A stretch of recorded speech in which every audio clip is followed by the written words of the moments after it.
¿Cómo están? Muy buena tarde. Eh, Aquí andamos. Muy buenas tardes. Hoy que es martes 12 de mayo del año de la pandemia del 2020. Me da mucho gusto poderlos saludar y agradecerles como siempre que sigan aquí al pendiente acompañándome en este recorrido tan interesante sobre el ámbito penal, pues tanto en parte en México, en Europa, Estados Unidos, con la finalidad de poder comprender dónde estamos actualmente y quizá poder establecer hacia dónde iremos. Hoy estamos en la clase 36. Vamos a platicar un poquito de criminología, un poquito de crímenes y un poquito de cuestiones de interpretación judicial, valoración de la prueba y esas cuestiones. Entonces, si me permiten, pues vamos a comenzar con ello. Permítanme compartir la pantalla para poder iniciar. Bueno, pues recordar que estamos en el siglo XX, año 1900 a 2000, pero estamos en la primera parte, si me lo permiten, hacer esa división de los primeros 50 años del siglo XX, donde ya vimos en Europa pues algunas situaciones no tan agradables como son los asesinos seriales. Vimos lo de Argentina. Ahorita quiero que vayamos al caso de Estados Unidos, pero por lo que tiene que ver con las interpretaciones que se van a generar para entender, para explicar, tratar de explicar las causas del fenómeno criminal. En el aspecto criminológico, hay una escuela que se va a llamar precisamente la Escuela de Chicago. Esta Escuela de Chicago surge precisamente ahí porque se convirtió en un polo de desarrollo. ¿Recuerdan cuando hablamos de Herman Buster, Mr. Holmes, el que construyó el Castillo de los Horrores y que anduvo enamorando a viudas, tipo Monsieur Berthaud, el Henry Cyril Andrew en Francia? Bueno, pues Chicago ha sido en esos tiempos una ebullición y es un crecimiento social, demográfico, económico muy importante. Chicago se convierte en la atracción principal no solamente de América, sino incluso de Europa, lo que conlleva a que en Chicago tengamos a una gran cantidad de grupos culturales, nacionales de diferentes partes del mundo. Y es por ello que en Chicago se genera la inquietud de comenzar a analizar cuáles son las consecuencias de una conformación de este tipo, una cultura que se empieza a forjar en esta parte del planeta y sus implicaciones en las conductas sociales. Bueno, pues aquí tenemos, por ejemplo, cuáles son sus precursores. Y la obra que ellos escriben, Thomas Anzanecki, es The Polish Peasant in Europe, es el estudio que hacen de una familia polaca, en concreto, que se va a vivir a Chicago. Esto de la familia que se va a vivir a Chicago por parte de los campesinos polacos podría equipararse un poco a lo que les comenté hace algunas semanas, algunas sesiones, respecto a lo que sucede con los latinos. ¿Recuerdan cuando hablamos de East LA, por ejemplo? O zonas como El Cajón, Chula Vista, en el caso de California. Aquí, cuando analizan a la familia polaca que se va a vivir a Chicago, van a advertir en las entrevistas que hacen con esta familia, porque les preguntan cómo se sienten, ustedes cómo están, pues qué, qué pasa con su vida. Ellos lo que les van a decir primero es de que se sienten excluidos. Uno, el lenguaje. Número dos, sus rituales sociales, familiares, religiosos. y su dinámica no es como la de Chicago. Ellos vienen del campo, de cultivar papas en Polonia. Entonces, llegar a una vida urbana implica un choque muy fuerte, porque no hay campo, no hay vacas, no hay cabañas, hay animales, pero de carga para traer personas, hay vehículos mecánicos, hay incipientes edificios. Entonces, al no tener trato con personas, viene un desmoronamiento de los vínculos comunitarios, que son los que tenían en su antigua Polonia. Pues conocían al, de la cabaña de al lado, conocían pues a prácticamente todo el pueblo, y al llegar a esta parte del mundo, pues están advirtiendo pues que son ellos son unos desconocidos y la gente que vive ahí, para con ellos también son unos completos desconocidos.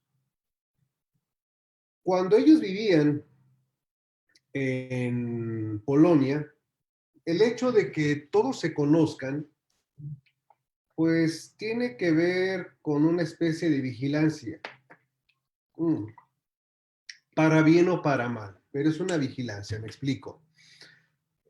Sale una persona pues al pozo de agua o al río y se va a encontrar pues con un vecino, una vecina, el primo de, la prima de, el amigo de, y se van a saber las conductas, se van a saber qué hace cada quien. Eh, pero cuando se llega a una ciudad tan grande, pues ya ni quien se fije en qué está haciendo tal persona, ¿verdad? ¿No? Están imbuidas en una dinámica diferente. Por lo tanto, hay una debilitación del control social primario. A qué queremos referirnos? Bueno, ¿a qué se quiere referir la Escuela de Chicago con el control social primario? Criminológicamente se habla de dos tipos de controles: control social primario y control social secundario. El primario, es el que ejerce la familia cuando éste existe y cuando está medianamente estructurada. Estructurada no en cuanto solamente roles por género, aclaro, sino estructurada en cuanto a la repartición de los roles y el ejercicio de los roles correspondientes. Esa es una familia estructurada. Entonces, cuando esto existe, que es lo ideal, bueno, pues hay un control social de que levantes a tal hora, haga esto, limpie, y luego entra el control social primario en otra etapa que es el barrio, los vecinos, los amigos, y luego hay otro nivel dentro del control social primario que es la escuela. La escuela conforma también un medio de control primario y desafortunadamente también dentro de esto ingresa, ya en la perspectiva de la Escuela de Chicago, los medios externos, que nosotros lo podemos interpretar hoy en día como los medios de comunicación, que pues, bueno, ya analizaremos ese desastre de los medios de comunicación, pero ellos también van operando en el control social primario y en una conformación de una identidad, la identidad de una personalidad. Cuando estos se entiende sociológicamente que la finalidad de estos controles es para llevar a la persona hacia conductas que le permitan su desarrollo como tal, con total libertad, en beneficio de su persona, de su círculo e indirectamente de la sociedad. No se le está buscando que sea un padre, una ministra de culto, no, sino sociológicamente que sea alguien que se desarrolle en ese contexto.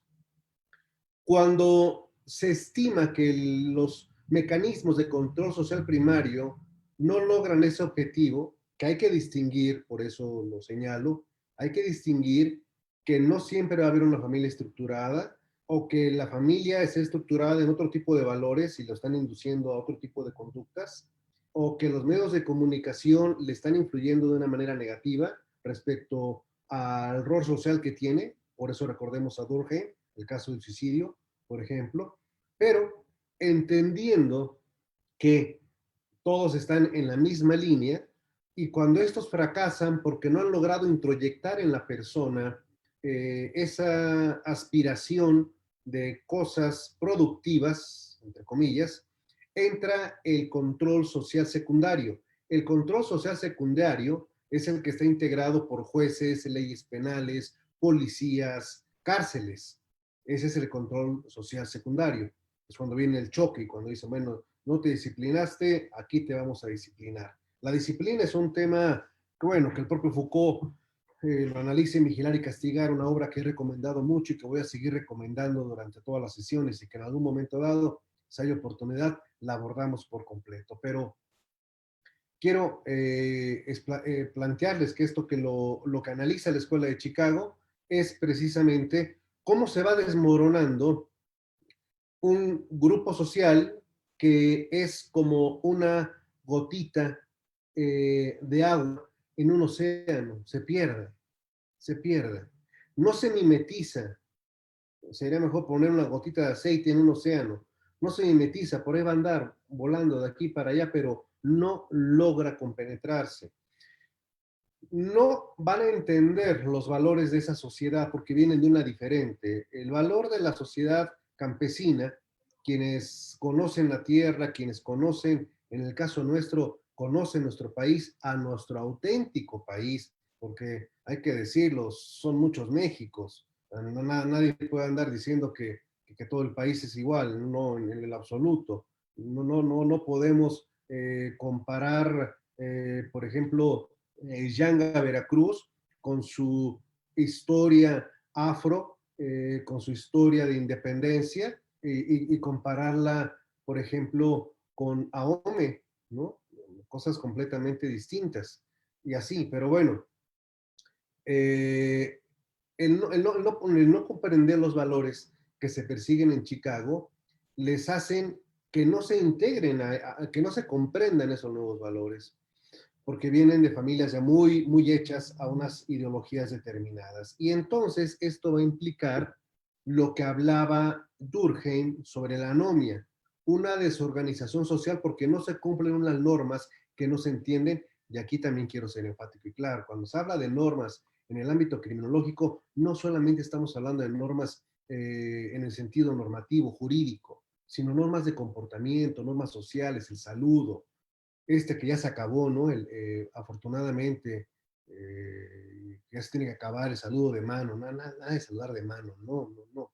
Vean los orientales, vean a los mayas saludaban así, con la mano acá, y los orientales cómo saludan, bueno, pero esas son también normas, ¿sí? Hábitos de comportamiento, que tienen hábitos de conducta, comportamiento, normas, etcétera. Todo esto va a generar, por lo tanto, una crisis en la integración de una sociedad. No se quiere decir bajo ningún contexto que la inmigración sea negativa. No. No hay que poner palabras en la Escuela de Chicago que no dijo. La inmigración puede ser aceptada, puede ser integrada, puede salir adelante. Claro, pero no necesariamente ocurre así. Y eso es lo que analiza la Escuela de Chicago, el por qué ocurren estos fenómenos. La Escuela de Chicago dice que la industrialización comporta un constante flujo de inmigración, pero en este fenómeno de la inmigración, la gente va a buscar los lugares más baratos. ¿Dónde está más barata la renta o dónde está más barata la tierra y se va a comprar? Esto va a depender muchísimo de los círculos urbanos. Un ejemplo, miren, los centros de las ciudades, no necesariamente todos, porque esta es una teoría, los centros de las ciudades en su primera, en su primera etapa son, desde luego, que el área neurálgica de operación política, económica, social. Pero con la expansión de la ciudad, el centro de las ciudades se queda en un modo no de urbano habitación, sino de urbano funcional, es decir, de oficinas. Se despobla. esa parte. En las mañanas sí está lleno y en las tardes, pero ya en las noches no hay nadie. Entonces, en esas áreas llegan a registrarse rentas bajas o en las zonas circundantes a las zonas céntricas, que es lo que llegan a buscar los inmigrantes. Por eso aquí lo dice, mientras las personas más pudientes se trasladan a otras áreas de la ciudad, áreas periféricas. Sí, ¿por qué las áreas periféricas? Porque lo que se va a buscar en el negocio de la industrialización es decir, usted no tiene que vivir a un lado de su domicilio, tiene usted que vivir en un lugar que le dé paz, que le dé tranquilidad. Y no hay nada mejor que eso que lo periférico, lo no explotado, lo exclusivo, lo solo. Entonces, cuando ustedes van a alguna ciudad, en cualquier parte, van a advertir que no es lo mismo vivir a las afueras que vivir adentro. Entonces, las zonas de mayor plusvalía, por esta concepción, son las de afuera. En el caso de México, digo, por mencionar algunos, porque hay cientos de casos de esos que les puedo expresar en Estados Unidos, en México, en varias partes, se llegó en la década de los 50 a anunciar, no, ¿cuál de los 50? Sí, 50, 60, si mal no recuerdo, eh, eh, venga a vivir a Satélite, Villa de Satélite, una localidad ubicada allá en el Estado de México, es muy cerca, bueno, relativamente cercana en aquel tiempo, o no tan cercana al entonces Distrito Federal. Lo pongo esto como ejemplo, usted donde nos esté viendo, nos está acompañando, podrá decir, bueno, si yo estoy aquí en Veracruz, en Pachuca, en Monterrey, no sé, verá que en la periferia es lo que rifa. Entonces, lo que la Escuela de Chicago dice es que las áreas centrales se van a caracterizar por pobreza de sus habitantes, heterogeneidad cultural, movilidad, son desorganizadas porque es más difícil que la comunidad realice sus valores y canalizan a las personas hacia un tipo de vida convencional. ¿Qué significa esto? Que el día de mañana esas zonas serán zonas de criminalidad, porque hay una anomia derivada de esta falta de integración. Aquí nos muestran en este mapa, bueno, pues cómo va a crecer la ciudad de Chicago de manera exponencial. Bueno, nada más ven, 3 millones de habitantes para 1930. Park, que es uno de los motivadores de esta escuela, sostiene que mientras en las comunidades pequeñas existe un control personal de la comunidad sobre el individuo realiza toda su actividad en el marco de un contexto de personas conocidas con capacidad de desaprobar el comportamiento desviado. Para que se acuerden de esto, recuerden esa frase que dice, pueblo chico, infierno grande. ¿Ok? Bueno, en las comunidades urbanas es frecuente que la persona desarrolle su actividad fuera del escrutinio de personas que tienen capacidad de control. Se pasa de un control basado en las costumbres, permanentemente reforzadas por los miembros de la comunidad, a un control más abstracto e impersonal basado en las leyes. Claro, si usted está viviendo, por ejemplo, en Tepic, no es lo mismo que viva en Tepic a que viva en San Pancho, en Nayarit. En San Pancho todos van a saber quién es y a qué se dedica. Pero si usted está viviendo en Tepic y además está viviendo en la periferia, no, hombre, pues ni quien se entere de lo que usted está haciendo. Lo mismo pasa en Querétaro, bueno, Querétaro ni se diga, ¿no? Si usted ya ni Juriquilla es satelital, ya se la comió la ciudad, pero en otros lados. Todo esto lo podemos traspolar a nuestras ciudades actuales y darnos cuenta de que efectivamente lugares pequeños la población nos vigila, lugares grandes ya queda al margen de la ley. No me voy a meter ahorita en lo orwelliano, en lo de las cámaras, porque todavía la Escuela de Chicago no está visualizando eso. La Escuela de Chicago jamás pensó que iban a haber robots que nos iban a estar vigilando. Bueno, el marco de la ciudad da mucho más posibilidad para que se produzca una desintegración de la vida moral, como demuestran las mayores tasas de fenómenos tan dispares como el divorcio, el ausentismo escolar o el delito. Las vidas de las ciudades son desastrosas. Desastroso es vivir en una ciudad. Este fenómeno pandémico está motivando reflexiones, muchos horizontes, industriales, de bienes raíces, de negocios. ¿Qué les puedo decir de nuestra profesión?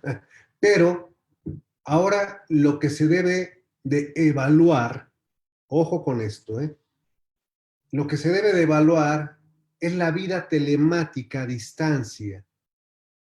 Es decir, vivir lejos de una ciudad para recuperar la calidad de vida que se necesita y aprovechar lo telemático para sacar lo que se tiene que resolver.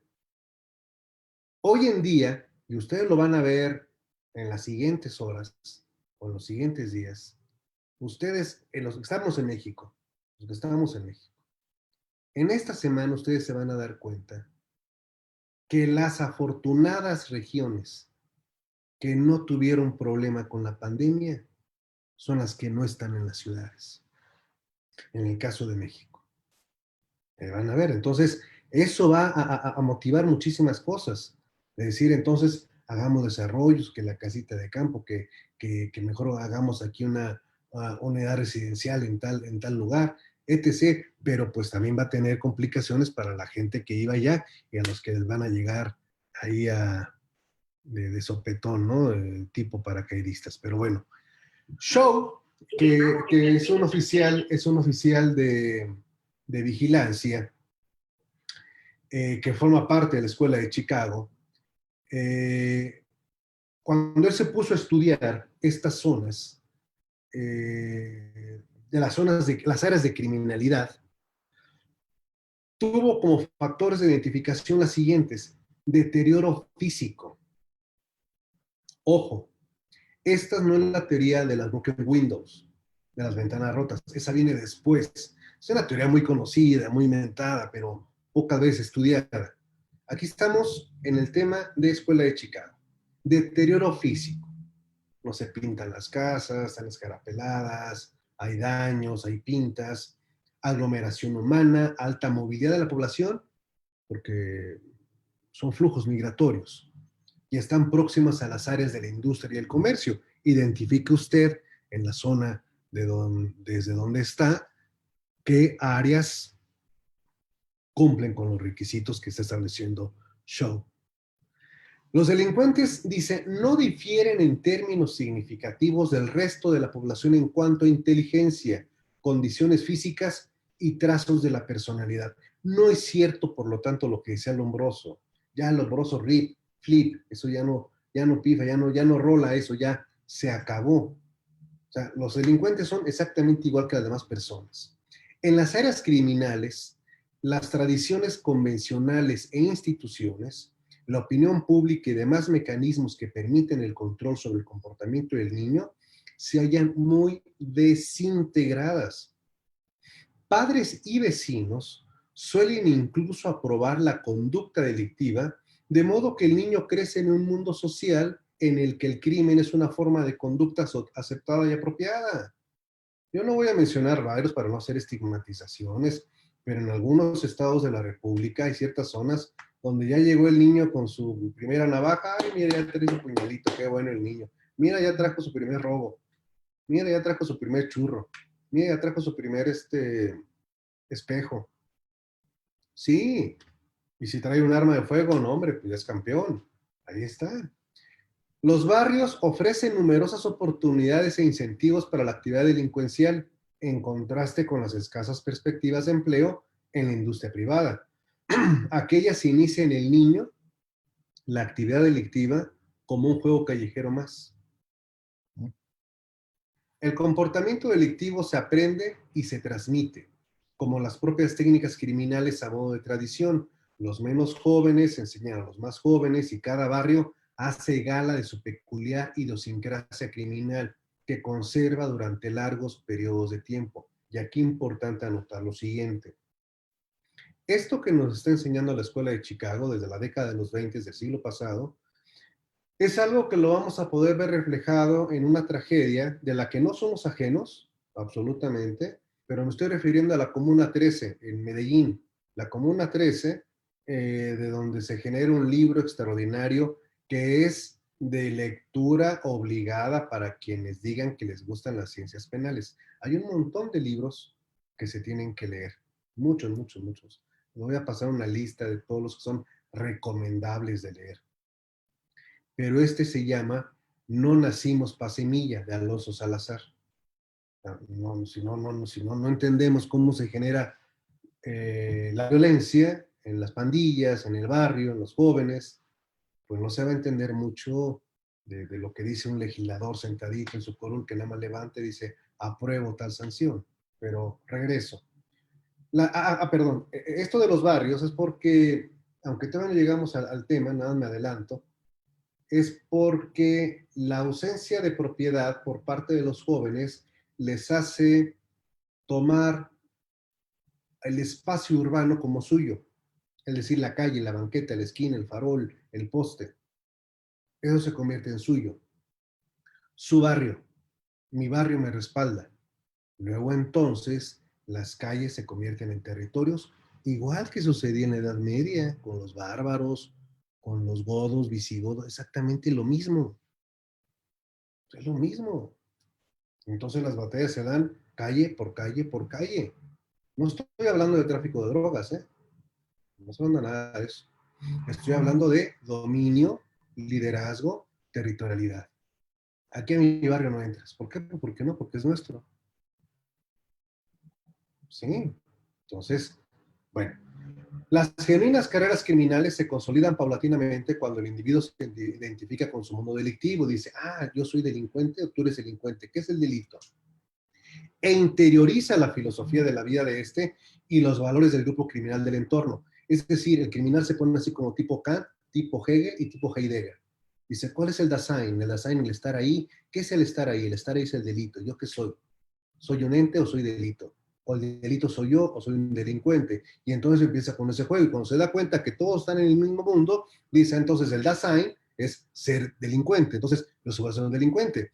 El contacto continuo de jóvenes y adultos delincuentes en la calle o en las correccionales, así como el rechazo y estigmatización de la propia comunidad, son decisivos. Y ojo, ojo, porque el hecho de que un joven entre a una correccional y salga y regrese a su barrio, significa que fue a hacer una maestría, maestría.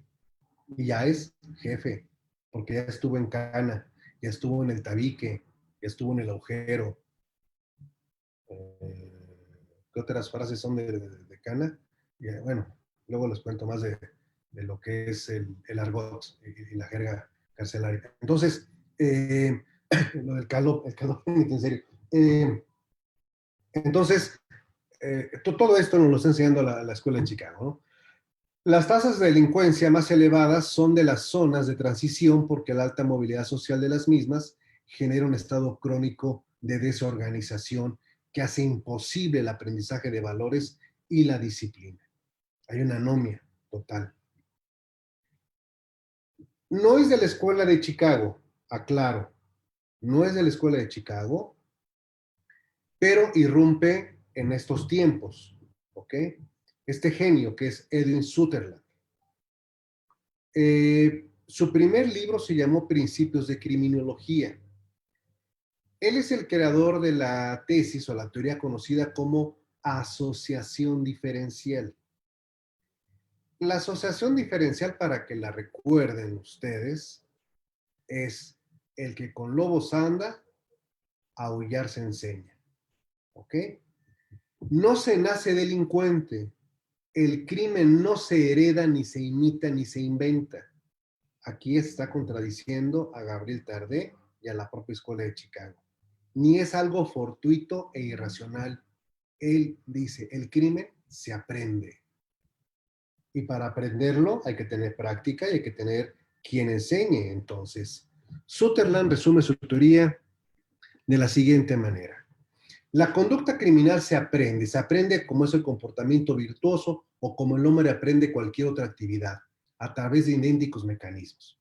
Se aprende en interacción con otras personas.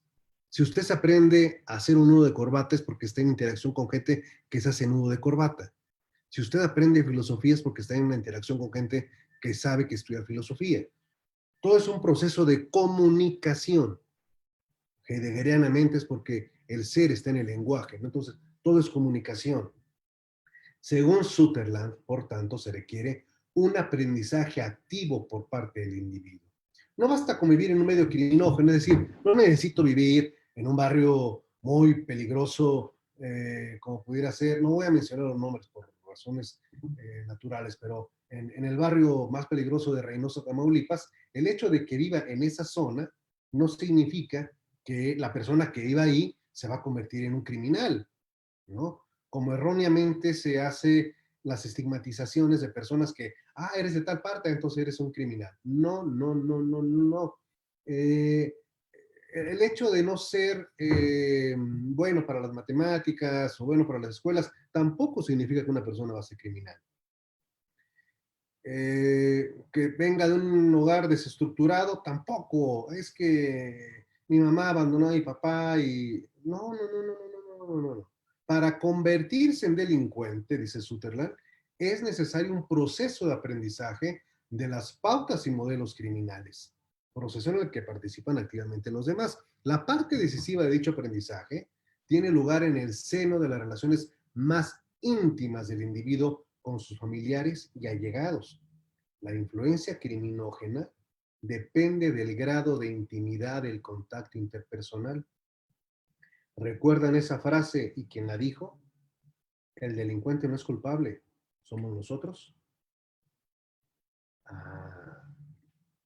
El aprendizaje del comportamiento criminal incluye el de las técnicas de la comisión del delito, así como el de la orientación específica de las correspondientes móviles, impulsos, actitudes y la propia racionalización de la conducta delictiva. Se aprende, pues, no solo el modelo pauta de comportamiento criminal, sino también el modus operandi, técnicas de ejecución del mismo, el lenguaje, que es el argot, el caló, y demás símbolos e instrumentos de comunicación en el mundo criminal. Se aprende, por último, el propio rol criminal que el individuo asume y racionaliza. Cuando digamos don José, un día nos echamos una clase de caló, si les parece bien. Don José. La dirección específica de motivos e impulsos aprende de las de las definiciones más variadas de los preceptos legales, favorables o desfavorables a estos.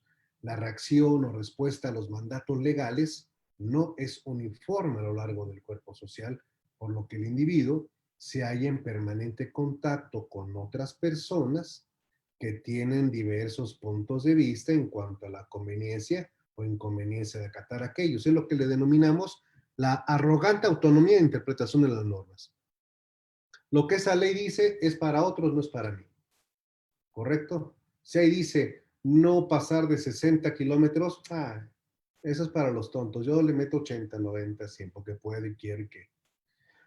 Una persona se convierte en delincuente cuando las definiciones favorables a la violación de la ley superan a las favorables. Pásate el alto, haz esto, haz aquello. Esto es, cuando por sus conductas diferenciales ha aprendido más modelos criminales que respetuosos del derecho. Y en eso vamos todos incluidos, ¿eh? En eso vamos todos, todos incluidos. Las asociaciones y contactos diferenciales del individuo pueden ser distintos según la frecuencia, duración, prioridad e intensidad de los mismos. El proceso de aprendizaje del comportamiento criminal a través del contacto o asociación diferencial del individuo con modelos delictivos y no delictivos implica y conlleva el de todos los mecanismos inherentes a cualquier proceso de aprendizaje. No se requiere más ni menos. Si bien la conducta delictiva es una expresión de necesidades y valores generales, sin embargo, no puede explicarse como concreción de los mismos, ya que también la conducta conforme a derecho responde a idénticas necesidades y valores. Cada quien tiene su valor, o dirían los necantianos, es un desvalor. Bueno, whatever. Al final del día, Sutherland nos viene a dar una cátedra en la asociación diferencial. Sutherland nos va a dar una cátedra más adelante, unos 10 años después. Ahorita no toco esa obra porque apenas la va a empezar a escribir. Después de dar a conocer esto de la asociación diferencial, él va a reparar en algo y va a decir, hey, esperen, ¿qué está pasando aquí? ¿Por qué estoy escribiendo solamente sobre los jóvenes, sobre los excluidos, sobre los pobres? Hey, ¿quién me metió en esta caja? Eso es lo que se va a preguntar Edwin Sutherland y luego de eso va a salir su siguiente libro que comentaremos posteriormente. Ah, qué frase es esta, ¿eh? Los restos microscópicos que cubren nuestra ropa y nuestros cuerpos son testigos mudos, seguros y fieles de nuestros movimientos y de nuestros encuentros. Hoy se habla mucho, se dice mucho, es que los teléfonos, Google,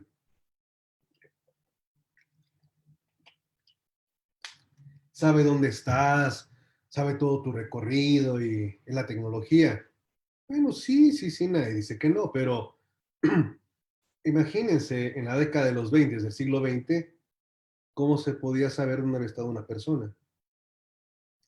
En Toul, en una región de Francia, se empezaron a recibir cartas donde se contenían fake news de actividades, conductas de integrantes de la población, que fulanita anda con fulanito, que fulanita con fulanito, que fulanito con fulanito, etc. Que fulanito le robó a tal. Bueno, hubo decesos de personas por síncopes cardíacos a leer las cartas, hubo homicidios de honor por esas cartas, que nadie sabía ni quién las enviaba, ni estaban seguros de la veracidad, hasta que llamaron al auténtico Sherlock Holmes francés, quien dijo, a ver, vamos a investigar. Y dijo, quien las está enviando es una mujer. ¿Cómo? ¿Es usted un misógino? No, no, no, no soy misógino. Soy un científico y esto lo está escribiendo una mujer por su redacción, por los destinatarios y por la forma en cómo está transmitiendo la información. Entonces, llegó la información de que en una terraza de un barcito, tomando café, una mujer le había mostrado a otra una carta, pero no se la dio y la guardó. Le dijo, esa carta es como las están llegando allá. Ubicaron a la señora, la mandó a llamar a la comisaría de la policía, le dijo, a ver, hágame una carta, escriba esto. Escribió. Bien. Ahora escribe esto. No. Bien. No se parecían a la letra de todas las cartas que el inspector había revisado. Entonces la señora se levantó y me dijo, bueno, muchas gracias, con permiso. Espérese tantito. Si no hay prisa, no hay prisa. Órale, siéntese otra vez. Hasta que se cansó de fingir la letra y empezó a escribir. Dijo, ahí está. Usted es la responsable. Es el rey de la caligrafía, el rey de la grafoscopía, pero otras cosas más. Es el gran maestro de la criminalística. Edmond Lockhart. Edmond Lockhart, ¿se acuerdan que ayer les platiqué de un desgraciado, el Rosman, que vendía la carne de sus víctimas? Sí. Ah, bueno, Edmond Lockhart ayudó a detenerlo. Edmond Lockhart es creador de una gran cantidad de principios, aforismos criminalísticos. Tiene un tratado de 7 tomos de criminalística. Edmond Lockhart es el que establece que en toda acción en la que hay una interacción entre el delincuente y el hecho con el que comete el delito, siempre se dejan rastros, se llevan partes uno de otro. Es el principio de correspondencia en criminalística. Investigaban la muerte de una dama y se señalaba al novio como uno de los posibles partícipes, pero él tenía una coartada, había estado en otro lugar el día de los hechos, la hora de los hechos, y cuando Lockhart lo mandó a citar, le pidió que le permitiera sacarle la tierrita de las uñas, bácala, pero sí se la sacó y encontró restos de un maquillaje, y le pidió a la empresa que producía el maquillaje que usaba la mujer, si tenía forma de corroborar si era un maquillaje, y le dijo, sí, mándemelo, se lo mandó, comprobó, tómala, tenía la evidencia, él la había matado. Eso es la criminalística. La criminalística es la ciencia de ciencia después de la criminología. Me refiero a ciencias exactas.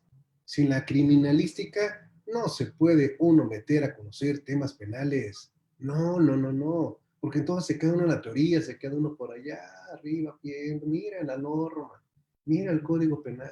No, no, no, no. La cuestión está aquí. Hay que estudiar criminalística, criminalística, criminalística.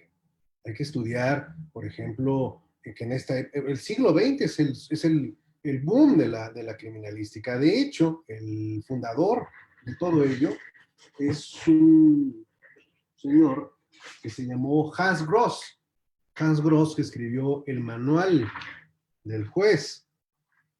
No, hombre, es una maravilla. Aquí le explica a los jueces de instrucción cómo se hacen los planos, cómo son los revólveres, las balas, las huellas de sangre. No, no, no es. Y esto está escrito en 1857, 1850 y tantos, por ahí más o menos. Aquí ahorita no tengo el dato exacto, pero es de Hans Gross. No sé si esté en línea, pero voy a tratar de buscarlo y si lo encuentro, se los comparto con mucho gusto. Esto es un libro que se debe de leerse. Miren, nada más la maravilla. Vean, o sea, las huellas, todo. No, no, no, no, no.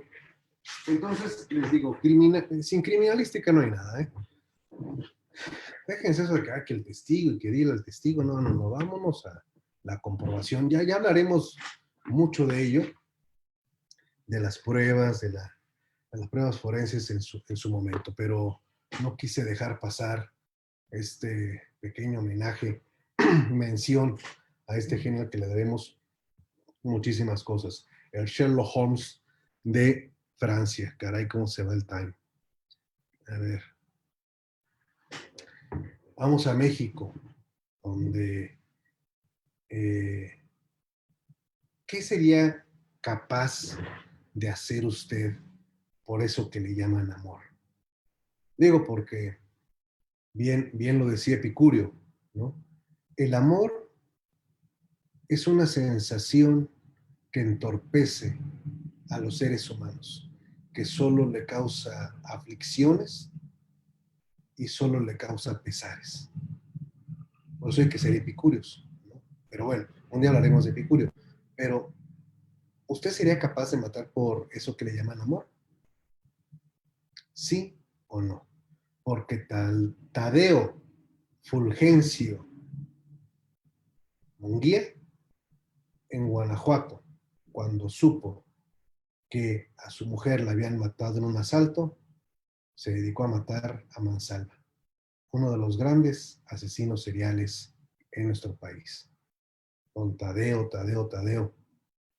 que al estilo de Gilles Duguay, le ofertó su alma a una bruja para que la ayudara en los rituales de sacrificios para poder entablar comunicación con su amada en el más allá. Los que sean de Guanajuato van a conocer perfectamente esa historia. Quienes no la conozcan, ahí les voy a poner un post sobre esta casona que hoy en día es un museo. Pero bueno, lo dejo porque si no, nos vamos a pasar más tiempo en eso. Estamos en México, siglo XX, inicios. ¿Cómo es la criminalidad? ¿Cómo está la criminalidad en nuestro país en esos tiempos? ¿Qué se dice? Acompáñenme a conocerlo. El día de ayer arrojó, más que ninguno otro de la semana recién pasada, un enorme saldo de sangre como consecuencia de los hechos delictuosos que se cometieron en todos los barrios de esta capital. Los partes rendidos por las diversas demarcaciones en la Inspección General de Policía indican, en efecto, que la criminalidad aumenta siniestramente en nuestra metrópoli. Todos esos partes consignan hallazgos de cadáveres anónimos que presentan heridas, riñas sangrientas, asaltos en que las víctimas, además de haber sufrido el consiguiente despojo, resultaron heridas gravemente al grado de que algunas de ellas tuvieron que pasar en observación al Hospital Juárez. Periódico El Globo, 23 de febrero de 1925. Dígame usted, estimado auditorio, si estamos en 1925, ¿de algo sirvieron las medidas tomadas por el virreinato de la Nueva España para contener la criminalidad? ¿De algo sirvió la construcción de presidios? O dígame usted si de algo sirvió durante la época postcolonial, independentista y reformista imponer la pena de muerte, establecer los jurados populares, establecer las leyes de emergencia, crear la cárcel de Belén, el Tribunal de la Acordada. ¿El derecho penal y el proceso penal sirven para la criminalidad? Ya lo hemos dicho, pero hay gente que no entiende que no entiende. Estos días han sido de sumo trabajo para la policía, pues tal parece que entre la gente del pueblo hierve la sangre con la entrada de la primavera, registrándose asaltos y riñas a granel, dando fuerte contingente para los hospitales y significando una ardua labor para la policía encargada de la captura de los seguidores y esclarecimiento de los hechos. Fueron muchos los delitos de sangre que tuvo noticia la policía y más tarde las autoridades judiciales y en todos los casos. Puede decirse que el calor y el alcohol fueron los únicos causantes, pues se dio el hecho de que algunos de los capturados, al rendir su declaración ante las autoridades policíacas, manifestaran paladinamente ignorar el motivo por el que habían delinquido, lesionando a personas a quienes no conocían. El Universal, 1928. Homicidios en riña, no se quieran en esas épocas, ¿eh? Los que quieran. Las pulquerías siguen abiertas, ¿eh? Las pulquerías de la época colonial no cerraron durante la época postcolonial, mucho menos en la postrevolucionaria, ¿eh? Mucho menos en la postrevolucionaria. El pulque siguió siendo, pero bebida obligada. Por lo general, las riñas se desencadenaron cuando se creyó cuestionado el poder o el honor masculino en el espacio público. Así le ocurrió a Jesús Moreno, de 22 años de edad, casado y de oficio talabartero, a quien el juez tercero penal condenó a 8 años de prisión. Según el proceso, el 7 de octubre de 1924, Moreno llegó ebrio a la cantina Salón Jalisciense, ubicada en la avenida República del Salvador, y sin conocer a Esteban Uribe, le pidió que jugaran dominó. Ante la negativa de Uribe, Moreno se sintió agraviado y comenzó a ofenderlo, por lo que la víctima le lanzó algunos golpes. Para defenderse, Moreno sacó un cuchillo y le provocó varias heridas que le causaron la muerte. Por el homicidio de Esteban Uribe, Jesús Moreno fue condenado a 8 años de prisión en la penitenciaría de la Ciudad de México. Morir por nada. ¿Somos adictos a la sangre? ¿Somos adictos a matar? Uy, si les platicara de Guerrero, el estado de Guerrero. Este fue el caso, por ejemplo, de María del Carmen Castellanos, de 18 años de edad y estudiante de enfermería, vean nada más, quien dio un balazo a su novio, Roberto Moctezuma, el 21 de octubre de 1925, en la primera calle de Peña y Peña. Según su declaración, cometió el delito porque el año anterior Roberto le había hecho una propuesta amorosa, a la que ella correspondió, y después de deshonrarla, prometió casarse con ella.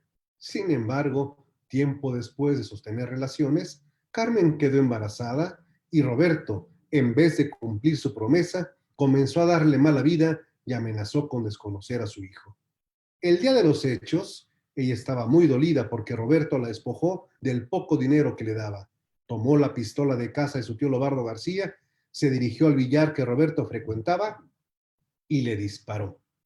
Tras un largo proceso, el jurado popular, por mayoría de votos, resolvió que al privar de la vida a Roberto, la acusada actuó en el ejercicio legítimo de un derecho, que lo hizo violentada por una fuerza moral y que dicha fuerza no le produjo temor fundado e irresistible de un mal inminente y grave en su persona. Por lo tanto, fue absuelta del delito.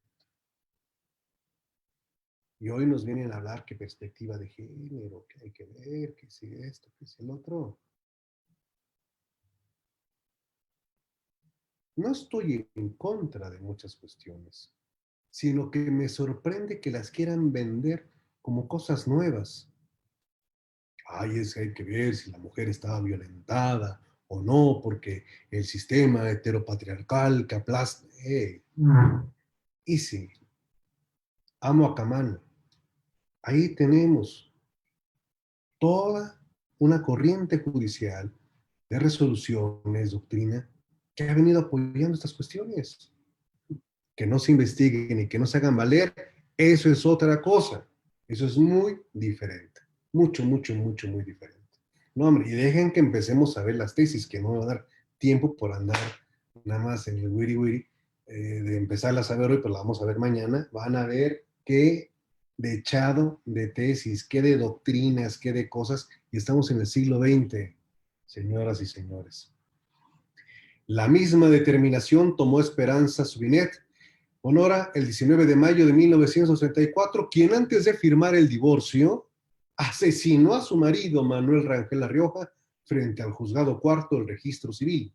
En la nota encontrada en el interior de su bolsa de mano, Esperanza escribió: habré de cometer un delito que como mujer bien nacida considero de todo punto inevitable. No soy capaz de vivir sin él porque le quiero y me cambia por la única mujer a quien debe la más profunda veneración y respeto, es la desdichada autora de sus días. Son culpables. Por cierto, feliz 10 de mayo. De acuerdo con las averiguaciones, Sobinet Bonora planeó la muerte de su esposo con la intención de suicidarse después, pero no pudo concluir su plan debido a que ya había descargado todas las balas en el cuerpo de su marido. Acusada por homicidio calificado, fue recluida en la penitenciaría de la Ciudad de México a la espera de su sentencia, pero meses antes de conocerse el fallo, se quitó la vida en el interior de su propia celda. ¿Cómo le habrían puesto ustedes de encabezado a la noticia? ¿Lo mató por mamitis? En fin, según el proceso judicial, el 2 de abril de 1934, Alfonso Román Gómez regresó a la Ciudad de México después de haber permanecido varias semanas en Pátzcuaro, Michoacán. Al llegar a su domicilio, ubicado en las calles Alfredo Chavero y Bolívar, abrió la puerta del zaguán y al cruzar el patio oyó ruidos extraños en la habitación, por lo que decidió tocar en la ventana. Antonia, que se hallaba dentro, preguntó quién era y mientras su esposo respondía, entró bruscamente al cuarto, encontrando a su esposa acompañada y desnuda en el lecho conyugal. Enseguida, Alfonso buscó la pistola marca Colt calibre 38 que guardaba en el closet, al tiempo que un individuo saltó de la cama tratando de escapar. Alfonso le disparó 2 veces a la sombra que se movía por el umbral de la casa y al encender la luz pudo constatar que en el suelo, cerca de una cortina metálica, se encontraba el cuerpo semidesnudo y sin vida del militar José Luis Ramírez, a quien había visto 3 meses antes y hasta ese momento supo que era el amante de su esposa. Por la muerte del militar, Román Gómez fue condenado a la pena de 3 años de prisión por la primera corte penal, ya que el juez consideró que había actuado como cualquier hombre lo hubiera hecho para defender su honor y además, como que carecía de antecedentes penales, quedó libre bajo fianza, mientras que la esposa fue condenada por adulterio a 6 meses de cárcel y a pagar una multa de 100 pesos. Equidad, justicia, parcialidad, roles. Bueno, pues ya nos tocará a cada quien analizarlo. Vamos a continuar mañana con el Código Penal del 31, el Código Federal de Procedimientos Penales del 31, con las tesis que les quiero comentar. Prometo no tardar de mucho. Me da enorme placer poder estar en comunicación con ustedes. Les pido, les ruego, quédense en casa, no salgan. Estamos a punto de librarla, pero ahorita viene el mayor esfuerzo. Ahora sí, no salgamos, no salgamos, no salgamos. Y si usted nos ayuda, verá que muy pronto podremos regresar a una nueva normalidad, pero ya sin este agobio de la zozobra. Mucha salud, mucho éxito. Gracias por todo. Nos vemos el día de mañana y nada más rápido paso lista. Laura, ¿cómo estás? Loisa Gil Esquivel. Luego me ponen de dónde me escriben, ¿no? Para no pasar. Aníbal, ya sé que andas en Cancún. Aníbal, gracias. Jorge Casino, Lucas Sam, Lourdes Vázquez, Tere Almaguer, el petiso orejudo, el niño de piedra, perdón, no se las puse. A ver si luego me ayudan a decirme, oiga, no puso lo que nos debía. Qué bueno que la pudo ver, ¿eh? La del petiso orejudo, si pueden, la comparte. Saludos hasta Hermosillo, Maggie. Sucre Luzbel, Rosa María Andrade, saludos a Colima, José Fernando Romero, Alfredo Díaz Melo, Juanita Bonilla, que no es la ley Bonilla, sigue como en esa, por ejemplo, Dolores Rosalía, Alejandra Caravantes, ándale, pues, la cana, la pinta, la sombra, el bot, es que sí, la pinta, la sombra, así es, Heriberto, Beatriz Bojorques, Javier Pérez, saludos allá, Dolores Rosalía, eso, muy bien, ese está muy bien ese comentario, ¿eh? Muy bien, Rosalía, Alejandro Rojas Arellano, saludos, Juanita Lucio, Heriberto, Juanita, uy, Alejandro, no, de México venimos desde los aztecas, desde allá platicando, Juanita, Lourdes, abrazote, Vilma, Shevchenka, Juan Carlos, y pues a todos, muchísimos saludos, gracias, y nos vemos el día de mañana. Pásenla bien y ánimo, que ya estamos a punto de salir. Buenas tardes.